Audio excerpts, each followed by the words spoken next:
toss to White.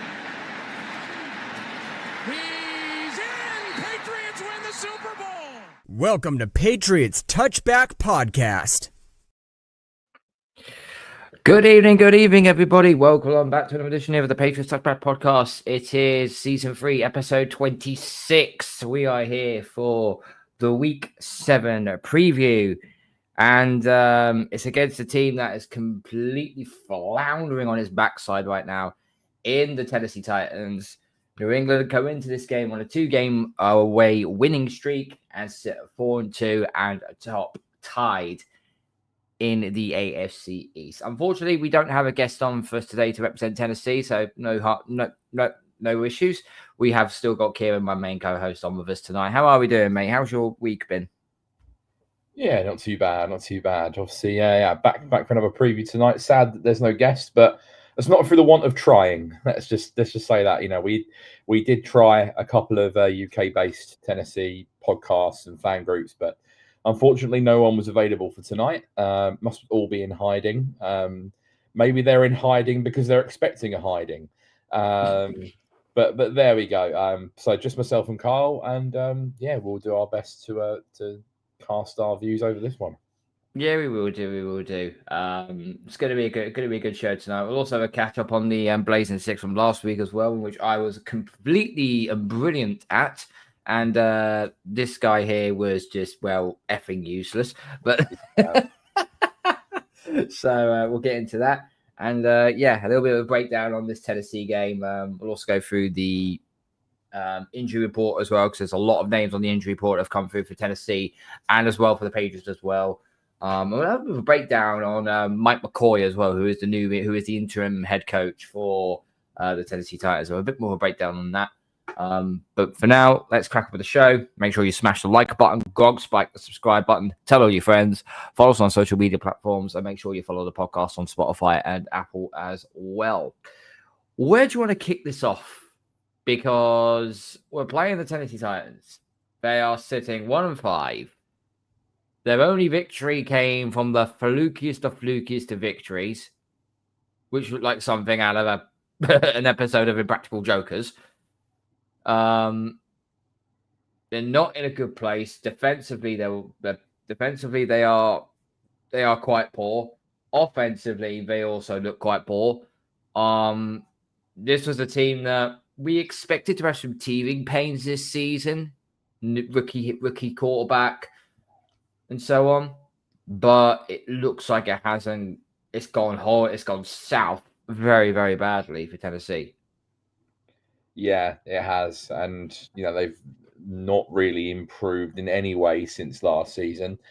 Obviously, had the number one pick in the draft, taking Cam Ward, who, let's be honest, he may end up becoming a half-decent QB, but I think everyone was pretty much certain that if there weren't so many QB-needy teams, he definitely would have not gone number one overall.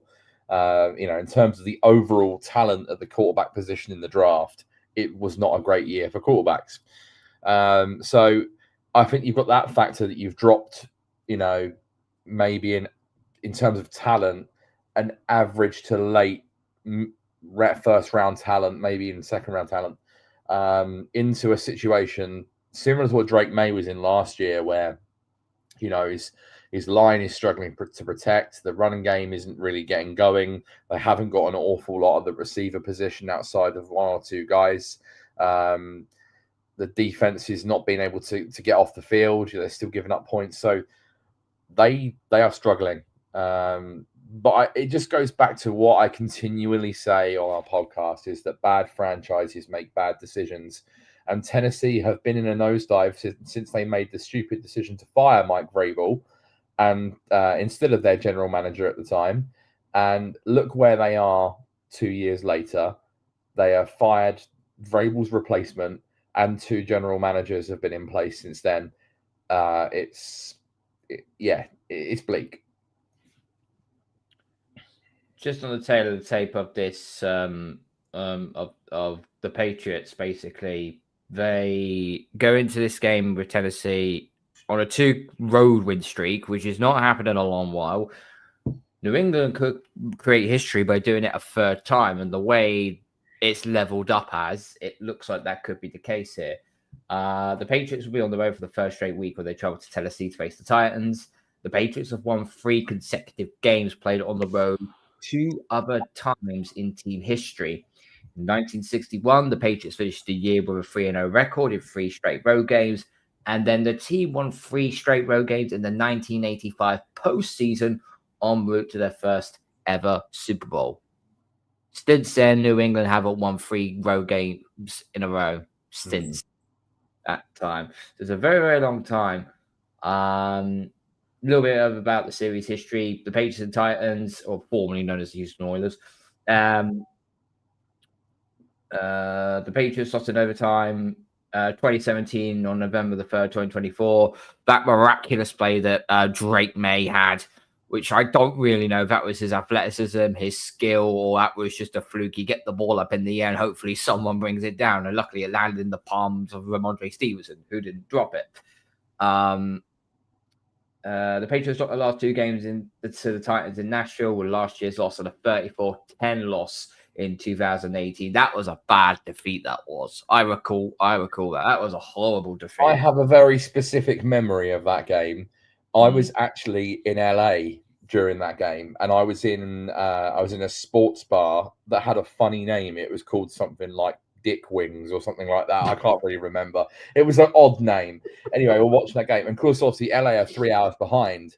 So that was watching that game at 10 o'clock in the morning, and then later that day was going to watch the Rams play Seattle. And yeah, I was sat there like amongst fans of different teams watching the Patriots game, eating some chicken wings, and I remember us being awful in that game.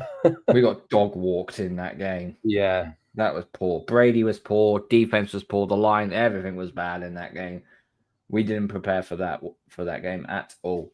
The teams have played 46 times in the regular season and postseason, played since the 2 chartered members of the American Football League began playing in 1960. The Patriots and the Oilers played twice each year from 1960 to 1969 in the AFL, and have played 26 times since the AFL-NFL merger in 1970. In those 26 post-merger games, the Patriots have a 16-10 record, including a 2-2 mark in playoff games. New England leads the overall regular season and postseason series 26-19-1, while the Patriots are 19-7-1 in home games against the Titans. The Patriots are 7-12 in road games, including 2-3 in gameplay in Tennessee after the team moved from Houston. So it's a bit of a bogey place, this Ant Stadium, for us. It is, but like a lot has changed since, those years. And I know we lost there last year, but we were, just as much of an abomination as what they were last year. And, obviously we tied the game up with a bit of a miraculous play from Drake May. And then he threw the pick to seal it in overtime when we should have gone and won the game. It's amazing how it works out, because like, I think if Tennessee, obviously, if we'd have won that game, then, would we have still been drafting Will Campbell? Because we'd have had 1 extra win on the board. We'd have had 5 wins, and we would have been further down the board. So, yeah, like, I don't think you can factor too much of this into it. I mean, there's some narratives to it, obviously, with Mike Vrabel going back to Tennessee for the first time since he was let go. Obviously, you have Joey Sly, the kicking guy, who was our kicker last season, playing for them now. Yeah, there's a couple of narratives. Obviously, Mike McCoy, last time he would have been the head coach of a team was when the Patriots used to absolutely shellac the Chargers every single time they played. So, yeah, I think I can't talk myself into Tennessee being massively competitive in this. I think if they are competitive, it's through our fault rather than their level play. And I know there's always a thing of the new manager bounce, but yes, it's an interim coach, but I don't really buy into that. It's not like, I think I used this analogy on Tuesday. It's not like where you see in English football or soccer, whatever you want to call it, where a manager gets sacked the new permanent manager comes in and instills a new culture, a new way of playing, all that lot. Like Mike McCoy is basically just there to be a body and to steer the ship until they hire a permanent replacement in the summer. So I genuinely don't think that there will be that much of a bounce. I just think this is a pretty, talent barren team. Like I think they've definitely got some good players on that team. Do not get me wrong. Jeffrey Simmons is a fantastic player. Tavondre He's Sweat. The best player. He's the best player on that team by a country mile. I mean, Yeah. I mean, if there was an option for us to trade him, I don't know. It sounds like a wasted commodity because obviously we got Christian Barmore and Milton Williams, but there is a saying: the rich get richer. Can you imagine Jeffrey Simmons? Can you imagine Jeffrey Simmons in that defensive tackle lineup with Barmore and Milton Williams? Good luck running the ball on us. Yeah. Good luck running the ball on us. But also then they've got like Tavondre Sweat, who's pretty good. L'Jarius Sneed. They have obviously Pollard is a nice running back that it can be explosive and factor in the passing game. So there are definitely some good players on that team, but I think as a whole, they're definitely in a rebuild, and they've that certain things have not really paid off for them. Like they drafted Peter Skoronsky in the first round in 2023. He ended up kicking inside to guard after playing tackle in college. They drafted JC Latham to play left tackle, which was Nick's pick. Which is Nick's pick. That was one of Nick's favorite tackles coming out of the draft that year, and he's flopped. And he was a right tackle at Alabama. They moved him to left tackle. He wasn't any good. So then they've now moved him back to right tackle and given a load of money to Dan Moore, who they signed from the Steelers. That was a mistake. That was a baffling contract that they gave him that amount of money. And that's like us giving. That's like making freaking Vidarian Lowe the highest paid tackle in NFL history. It makes no sense. Yeah. So like I just feel like they as much as they're rebuilding, they have made quite a few mistakes personnel wise. And I do think that Mike Borgonzi, coming from the Kansas City Chiefs, will do good things for them. I didn't mind their draft. I think if you look at Cam Ward and you look at Oladejo, Ayamana, Gunnar Helm, I think that was a reasonable draft haul. I know they got more players than that in there. I just think you're relying on mid-round rookies to make a difference in their in their first season, and it's the veteran players on the team, aside from those ones we highlighted, where that's the weakness. They need better players on the team. I see Calvin Ridley is a good receiver, but he's not the Calvin Ridley of 5 years ago, and he's not even going to play in this game. So, they need to keep adding talent to that team because otherwise they're just going to have more and more seasons like this.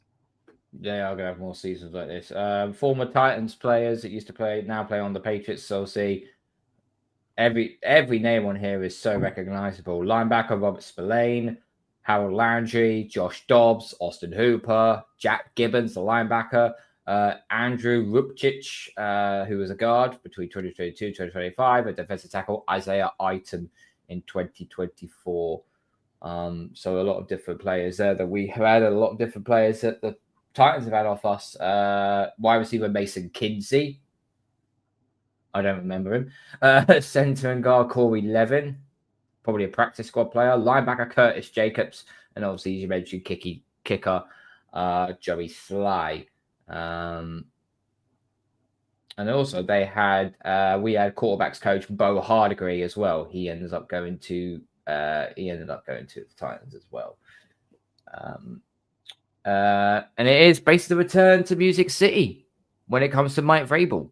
This is where, he's dumbed it down in his press conferences by basically saying that it's an interesting game, not an important one. He's trying to block out as much noise as he can because I guarantee you looked on the docket of who we're facing. And the minute we saw it was on the road to Tennessee, he probably would have pinpointed that and goes, that's the game that I want to completely dismantle them. And prove that what you did to me and firing me was the worst mistake that organization ever did. Yeah, no, 100%. I do feel like Vrabel is the kind of person to be bitter in something, a manner like that. So he's going to want to win this game, not just for the reason to go 5-2 and extend a 1-game lead over the Bills, although they're on bye. He's going to want to win this for his own personal happiness, and he will never admit that. Maybe he might do after the game, but yeah, he'll want to win this just that little bit more than any other game. They did make a big decision firing him. He was a pretty good coach for them, and it was only 2 years ago that they were a team that would be contending for the playoffs. They never had a real good quarterback during that stint. I mean, Ryan Tannehill was probably the best they had when they were on that good run. And even still, we all know what Tannehill was like. But yeah, he's going to want to go there and make a statement and show to them why they should never have let him go, and that he's now with us and he's leading us towards a potential playoff run. I did see an interesting stat the other day that Mike Vrabel has now won the same amount of games as Patriots head coach in just 6 games than Tennessee have won since he was fired. Yep. Yeah, that's embarrassing. If you're a franchise, that's embarrassing. And now you go. I find the firing of Brian Callahan now very, very interesting, because they fired him on the Monday because they got beaten comfortably by the Raiders, okay, who are just a little bit less shitty, right? They fired Brian Callahan on the Monday, and instead of saying immediately, yeah, Mike McCoy's coming in as our interim head coach, it took them 4 hours before they announced it. What was the hold up? What was the hold up for it? No, that just makes no sense. And to make matters worse, and here's the reason why they fired. They fired him because they were not ready for what was going to happen this Sunday when Vrabel comes back to town, and let's say he lays the smackdown on the Titans. If they get blown out in their own backyard, that's going to look on Amy Adams Struck, the owner. That's going to look so bad on her. So I think they had to cut ties with him. Just so, no, we'll get you out. We'll get this interim guy, and we'll get a manager bounce back, and hopefully we can compete properly. That's the only way I could see they've done that, because otherwise they would have kept him on. But they should have fired him weeks ago. I found the hire very strange in the first place, considering the candidates. You think back to after the 2023 season, who was available at the time, and I find that appointment bizarre, because he come from Cincinnati, where he was the OC, or was he the quarterback's coach?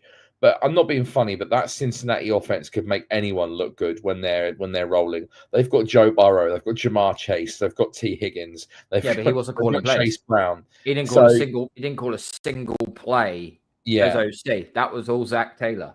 So, I thought that was a strange hire in the first place. And once again, as I said, bad franchises make bad decisions. Lo and behold, he's been there for a season and 6 games, and ended up out on his ass with only 4 wins in 23 attempts. So, yeah, I'm not surprised that he's gone. I thought he could have been one and done last year. I think the fact they had the number 1 overall pick and would have been intended to draft Cam Ward would have saved that. But I think it's the right decision. I don't think it was a good hire at all. I've already seen a couple of names being mentioned to this, and one of them was Mike McCarthy. I was just thinking, my God, I know he won a Super Bowl with the Green Bay Packers, but that was a long time. That's not the point, though. That's not the point. Yes, it was a long time ago. But then what was the next head coaching job? It was the Dallas Cowboys. 3 straight seasons he made them go 12-5. I mean, he's an experienced coach. Obviously, he's an experienced coach. He'll set the culture right. He'll get what he wants, because he was a puppet on a string when he was in Green Bay with Aaron Rodgers, and he was a puppet on a string because he had Jerry Jones as his bloody owner. So in this case, if he does come to Tennessee, that would actually be a better option for him, because probably Amy Adams Struck is probably going to say, right, this is what you want to do, you do it. but the sword will fall on you if anything goes wrong. Yeah, I see what you're saying. I don't think I've ever thought he was anything special as a head coach. The other name mentioned is Cliff Kingsbury, which is literally the only reason he's being mentioned is because of like the job he does as a play caller and with an offense. But as a head coach, no chance. If you've seen his time, what happened in Arizona, it was disgusting. He made the playoffs once and they got shut out by the Rams. Yeah, so I'm not sure that would be a good hire either. But yeah, they're in a difficult situation now because like they fired Brian Callahan really early into the season. They've now got to navigate another 11, 12 weeks of the season with an interim head coach. I know they get a bit of a head start on potential candidates for January, but like trying to navigate in a lost season with an interim coach, like how do you get that buy-in from the players? You know, I just think that, you know, I wouldn't be surprised if they don't win more than one or two more games for the remainder of the season. I mean, the saving grace for them is that they're not as bad as the Jets, because the Jets have not won a game yet. I mean, they're two cheeks on the same arse. Come on, let's be real. Yeah. So, let's take a look. Okay, no, there's nothing to do. That's to do with the Cardinals. Take a look at Mike McCoy. Okay, so he is the interim head coach. So we're going to go a little bit of history about him. So, from 2000 to 2008, McCoy served on the Carolina Panthers coaching staff. He appeared in Super Bowl 38, which is already when they played us, and we won, obviously. After the 2008 season, McCoy was hired to be the new offensive coordinator and QB coach of the Denver Broncos. In 2009, then Broncos QB Kyle Orton enjoyed a career year under McCoy, posting career highs in virtually every passing category. The following year, Broncos passing attack ranked 7th in the NFL, and Orton ranked 4th in the league in passing yards per game. McCoy revamped the Broncos offense in 2011 to accommodate Tim Tebow's skill set, and the Broncos led the NFL in rushing. In December 31st, 2012, the Bears head coach Lovie Smith was fired, and the Bears asked the Broncos for permission to interview McCoy for the head coach position. In addition to the Bears, the Cardinals, Bills, San Diego Chargers back then, and the Eagles also asked and were granted permission to interview McCoy for their vacant head coaching positions during the Broncos playoff bye week. When asked about McCoy being a hot head coaching candidate, Denver head coach John Fox responded, "He's a heck of a coach," which meant he was off to San Diego. January 15th, 2013, McCoy ended up becoming the head coach of the San Diego Chargers, succeeding Norv Turner. He was the youngest active head coach in the NFL and the second youngest in team history. Al Saunders was 39 years old when he had become a head coach in 1986. He earned his first win as a head coach on September 15th, 2013 against Chip Kelly and the Philadelphia Eagles. Start the season with paltry 4-6. Chargers won 5 of the last 6. They won 4 straight to end the season and finished the regular season with a 9-7 record. It led them to their first ever playoff berth as the 6th seed. They hadn't made the playoffs since 2009. They upset the Cincinnati Bengals to a 27-10 victory in the wild card round. That was their first playoff victory since 2008, and the Chargers' win streak would end in the next round, losing 24-17, lost to the eventual AFC champion Denver Broncos. Despite their success in 2013, Chargers went 9-7, 4-12, 5-11 in the next 3 seasons. McCoy was fired on January 1st, 2017, after their 37-27 loss to the Kansas City Chiefs. McCoy ended his Chargers tenure with a 28-38 record. And then a little over 2 weeks later, the Chargers announced that they were going to move to Los Angeles, and San Diego decided to go scorched earth. He then went back to Denver as a second stint in 2017. He was named offensive coordinator for the Broncos, but he was fired after a 6-game losing streak on November 20th. He then became the OC for the Arizona Cardinals in January 20th, 2018, replacing Howard Goodwin. On October 19th, McCoy was fired after offensive struggles with the team and was replaced by Byron Leftwich. In 2022, he was hired to be Jacksonville's team's QB coach. And then he went on to Tennessee in March of this year as a senior offensive assistant. And October 14th, McCoy was appointed as the interim head coach after the firing of Brian Callahan. So he has had experience of being a head coach. He's had experience of being an OC before. But what it does look like to me, after he got fired from San Diego, it does look like that whatever he's gone hasn't quite panned out, even as him as an OC. So it's like a decade, nearly like 9 years. Yeah. And he's been fired several times. He's been fired as an OC, not as a head coach, as an OC. Yeah. So, like I said, I don't think it was great. And remember, that Chargers team had Phillip Rivers, Keenan Allen, Jackson. Can't remember the first name. Was it Vincent Jackson or was it the other Jackson? There was a wide receiver Jackson, Antonio Gates, and then they had who was the running back? I know Danny Woodhead was there at the time. They had another running back, didn't they? Can't remember the name. Oh, was it Ryan Matthews? Ryan Matthews, that was it. Yeah. So they had a pretty good team, like on offense, and they still struggled. Like, I'm just not convinced. Like, and like he's not been a head coach since 2016. He's been fired through, by various franchises. Like, this is just them plucking someone within their organization. He was an offensive assistant. They're going, oh, he's coached before as a head coach. He'll do. But then they'll look elsewhere at the end of the season. I don't know if you're going to get much of an uptick from him, to be honest. Yeah, he's just a placeholder just to keep, just to stop the scrambled eggs from burning. That's basically what he's there for. Look, good luck to him for the rest of the season, but you're going to end up. It's belt to ass on Sunday for you, so we'll go with that. So tailor the tape for this game. Obviously, Pats sit 4-2, sitting first in the AFC. Tennessee 1-5, sit at bottom of the AFC South. I said Patriots AFC East, beg your pardon.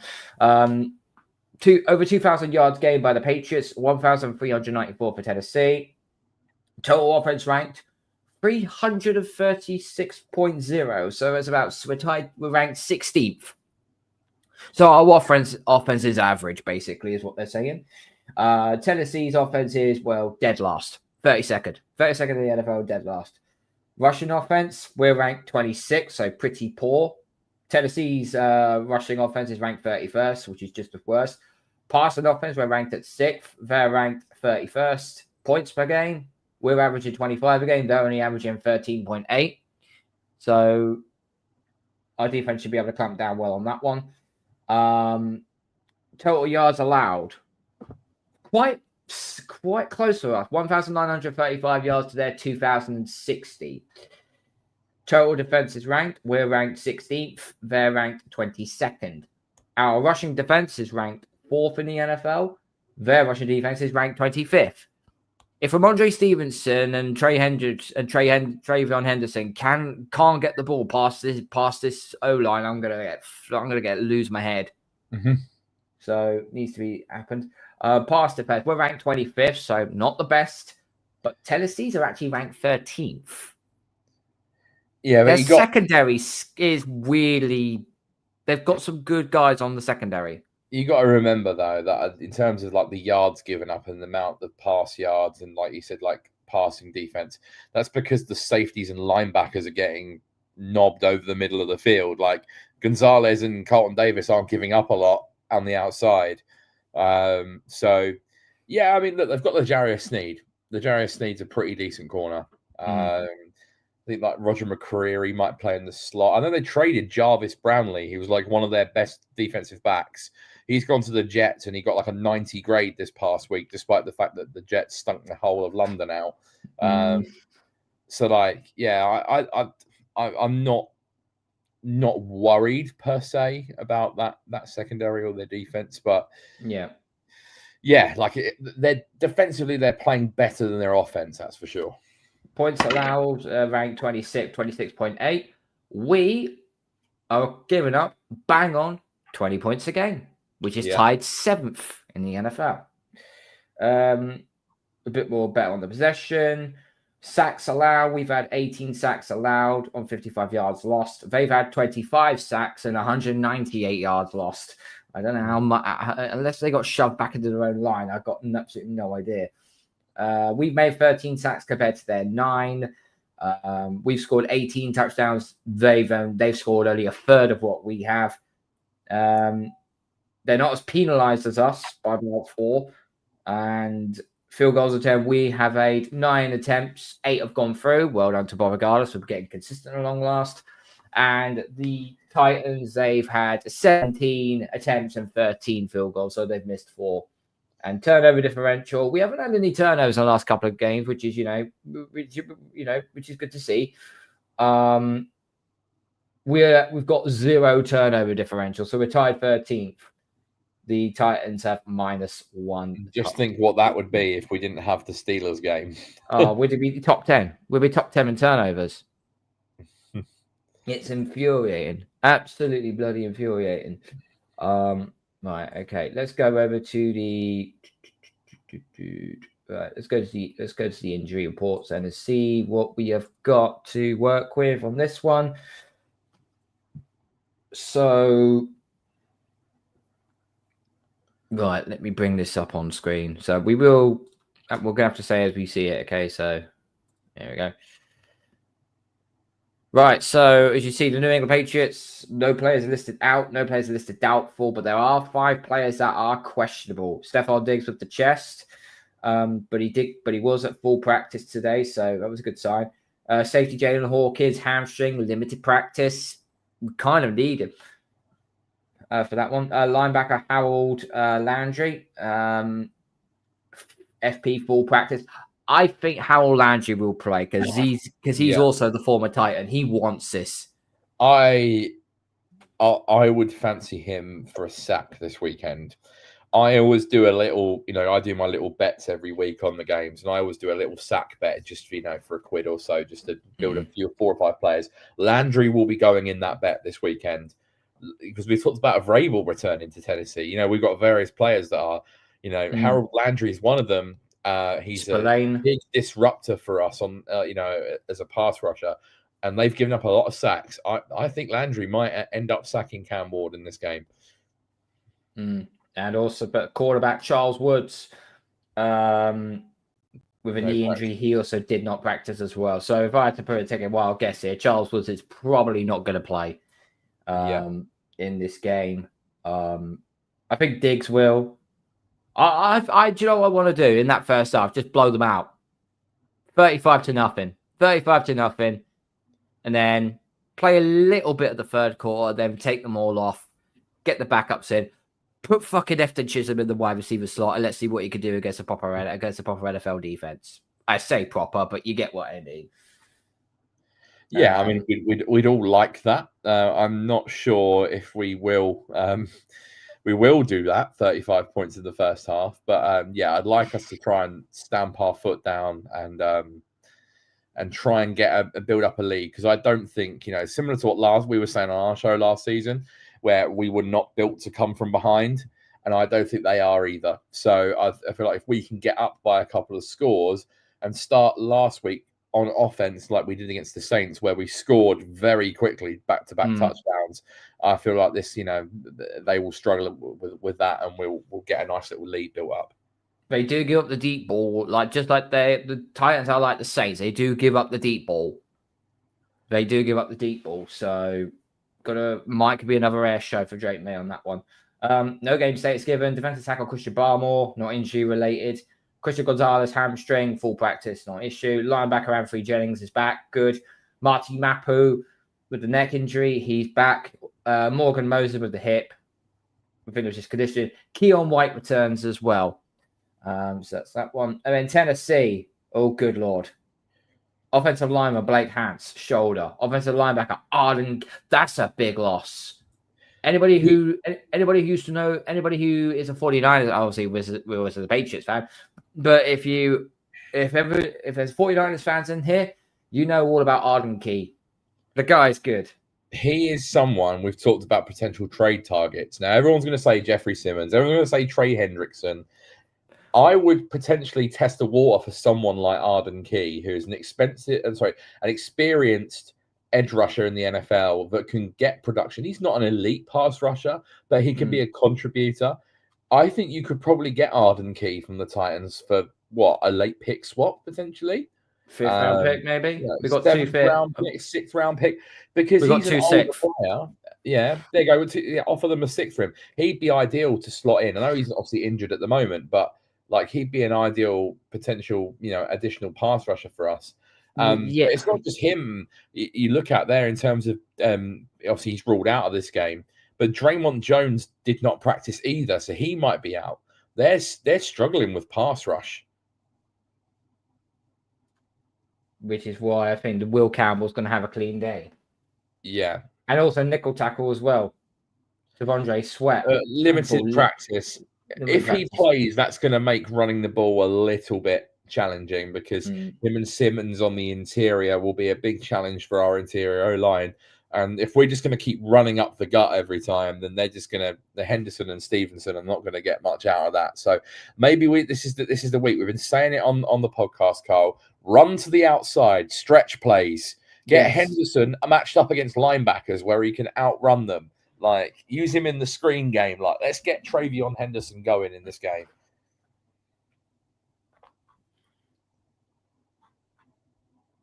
Oh, and Calvin Ridley's out as well, as we already mentioned. That's a receiving core completely buggered. I mean, Elemenor is a rookie, so I like Alec Ayamana. Like, obviously, 4th round pick out of Stanford. I was quite surprised he lasted until round 4. I thought he would probably go late 2nd, early 3rd. He's had some moments this year for sure. Like, he's had some big catches, a couple of touchdowns. Like, he's looked half decent.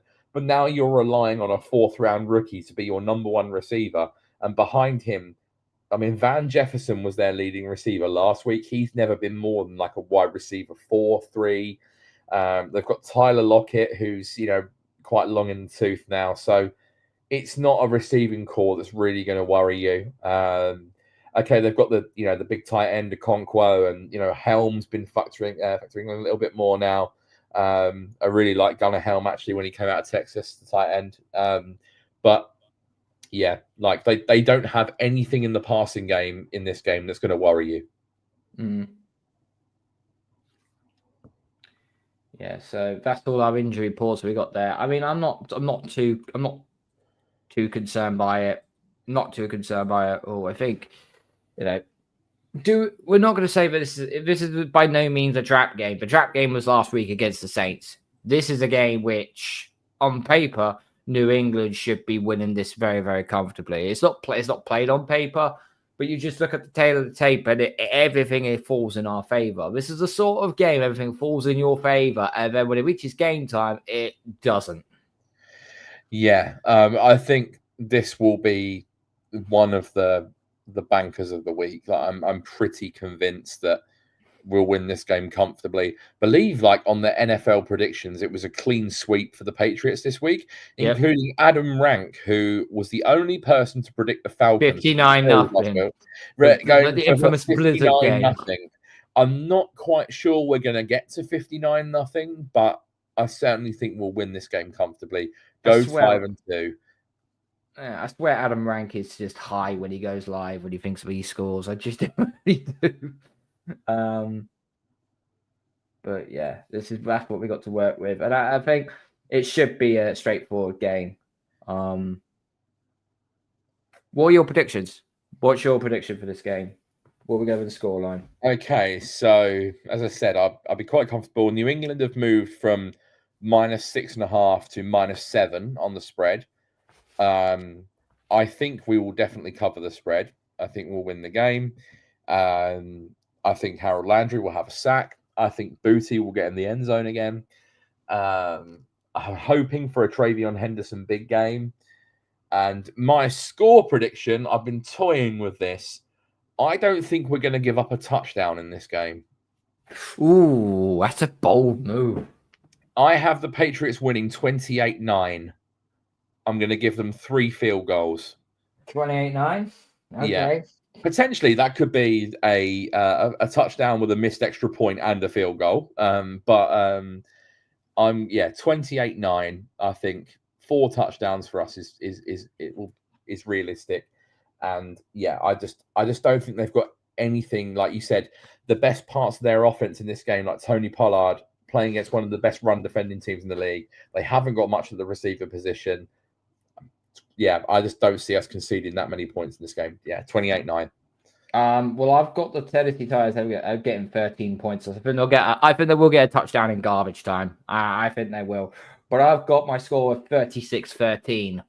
And the reason being why, because they'll get a load of touchdowns. And then the final touchdown they get, guess what? Just to be petty and just to twist the knife, to go for a 2-point conversion. Just because. So, yeah, 36-13. We don't have a guest today, unfortunately. So I will ask our good boss, Fletch from Sleep at Work Network, to be our guest and tell him to throw his scores down so we get going. Right. Let's smash into the Blazing Six, shall we? Last week was a fantastic week for me, getting a fair bit right. The scores are currently stands now. I'm on 22.5. Kieran is now stuck on 18. You had a bit of a biblical stinker last week. And who was our guest last week? It was James. James from the Don't Patrol podcast. He got one less right than you did. So it's tight between you and the guest right now. So you're still holding the flag for us, but I'm running away with it. So you need to be either get it right or put your balls on the table and just say, okay, now we go over it. So we'll start with the final game in London of the international series. Rams at the Jags. The Rams are favored by -3. Who are you going for?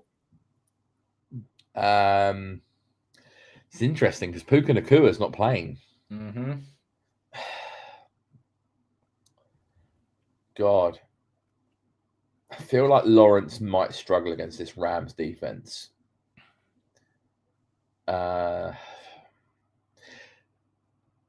Give me Rams to win, but Jags to cover.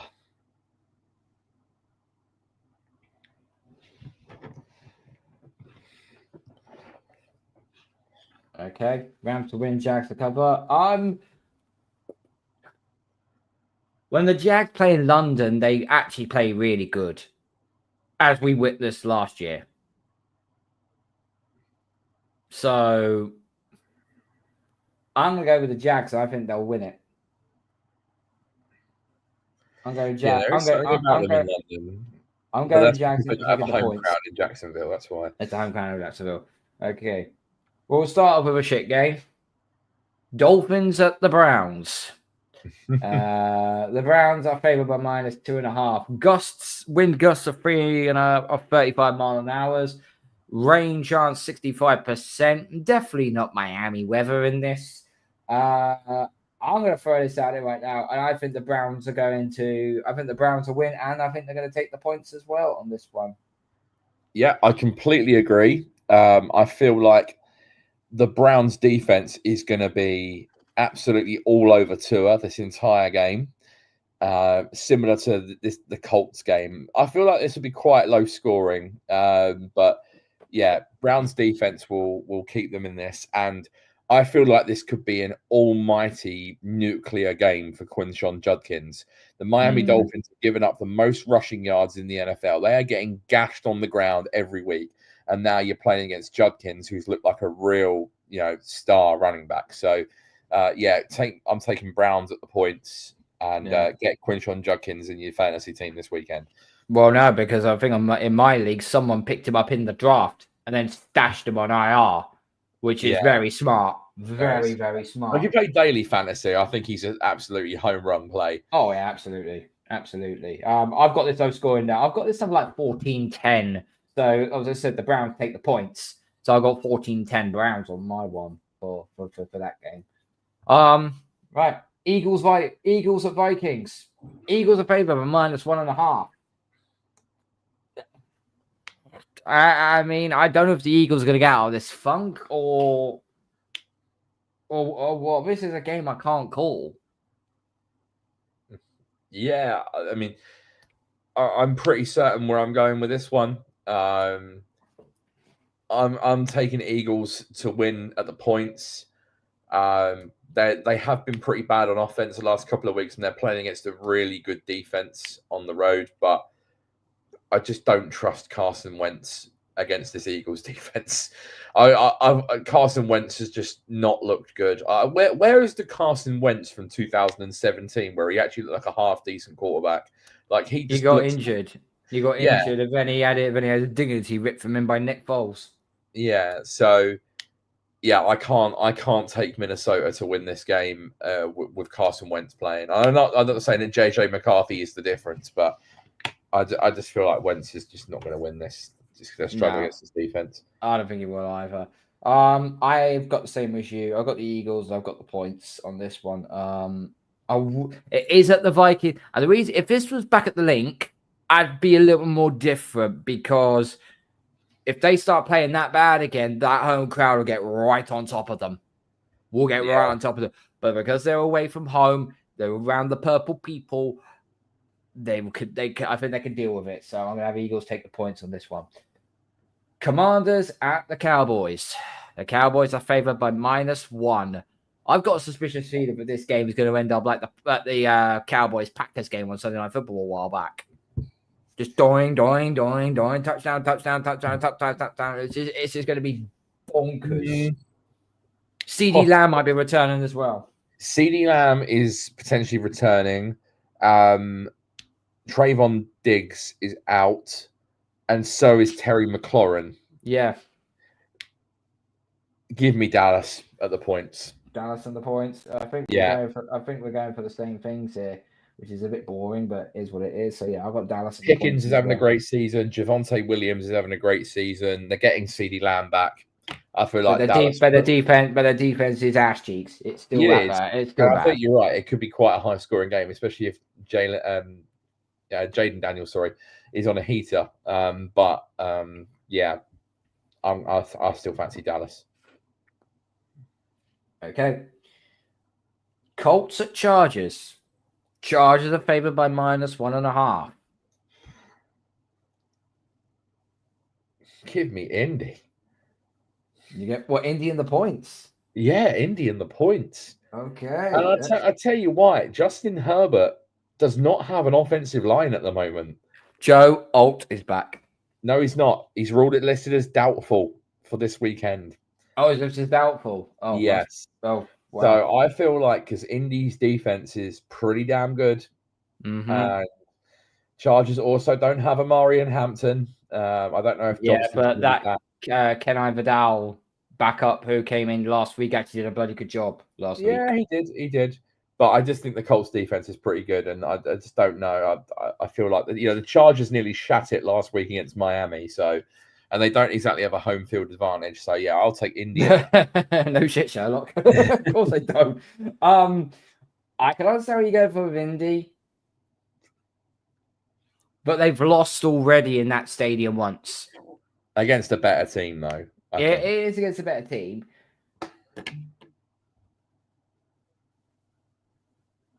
No, I'll go Bowl. Give me the Chargers. Give me the Chargers and points. So okay. I'll go against the grain on this one. Okay, your last game. It is Monday Night Football. Buccaneers at Lions. Lions are favored by -6. Lions are favored by -6? Yeah.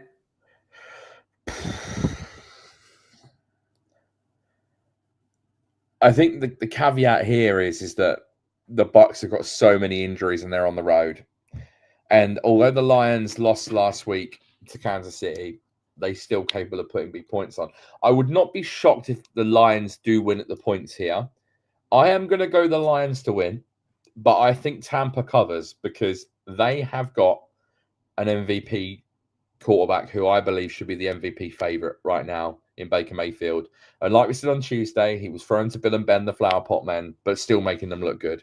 So I think whether it's Tez Johnson or Trey Palmer or whoever's catching passes for them, they will still put up points. I thought this will be a good game, even with the injuries. So, yeah, I'm going to, Lions to win, Bucs to cover, please. Lions and Bucs to cover. Guess what? I'm reversing that theory. Yeah. I'm going for a Bucs and then the Lions to cover. I think the Bucs are just such a hot streak right now that nothing's stopping them. Even with the injuries, Baker Mayfield is playing like his hair's on fire. So Yeah. I just don't see how the bucket is, because I know Emeka Buka's out now for a hamstring injury, but they've got Mike Evans back now. They're going to have Chris Godwin back now, so he's got his two main receivers back, so that will help. But I still don't trust their line, and their secondary is still banged up to hell. So it will be a high shootout. But I've still got the Bucs winning. I just think the Bucs. I think it's going to come off the win of a Chase McLaughlin field goal, 50-yard field goal to win it. Okay. 33-30. 33-30. Okay. I mean, I could definitely see a scoreline like that. I can as well, yeah. So, yeah. Right, we'll get Fletch to do a little guest on these. So, yeah. Right. Kieran, as always, thank you so much for coming on, mate. Much appreciated. Thank you to everyone who's been watching. Thank you to everyone who's been listening. Make sure you smash the like button on the way out. Go on Spike, the subscribe button. Tell all your friends. Follow us on our social media platforms, and make sure you follow the podcast on Spotify and on Apple as well. And we will be back on Tuesday night for our review show of the Tennessee Titans game, and hopefully we get to review a belt to ass game and not an ass game. Good night. God bless. Go Patriots. Let's go.